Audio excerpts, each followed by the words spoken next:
ฝนตกรินรินหอมกลิ่นดินถูกไอฝนจากบ้านนามาดนสิเป็นจังใดหนอป่านนี้ฝนย่อยลงมาท้องไร่ท้องนาหญ้าเขียวขจีหน่อไม้ไฟผักติ้วกุดจีหอดมือนี้ไผสิสนใจหน่อแนวอีสานมาหางานในเมืองหลวง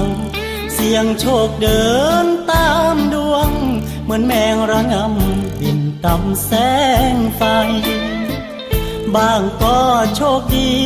มีงานทำได้เงินกลับไปบางคนสู้จนแพ้พ่ายเมื่อบ่ได้อยู่ไม่มีหวังคือภาพที่เห็นจากพี่น้องบ้านเฮาเหมือนหนังขายยาเรื่องเศร้าฉายภาพเก่าซ้ำเดิมอีกครั้งคอยก้อนคนที่ติดหวังวนเหมือนปลาลงวังคือทอดบ้านเฮาวังทุกยามฝนหลั่งรินในเมืองหลวงฝนตกรินรินหอมหินหินอยู่ในหัวคือกลิ่นขี้ควายขี้งัวกลิ่นดอกสะแบงเบ่งบานเป็นพวงส่งสายตาเงา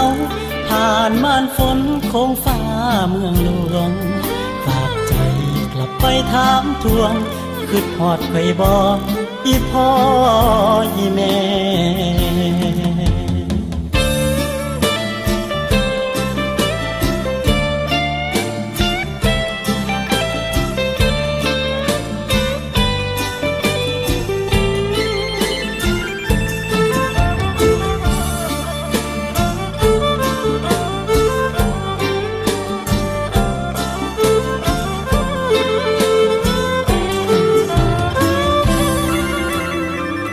ฝนตกรินรินหอมหินหินอยู่ในหัว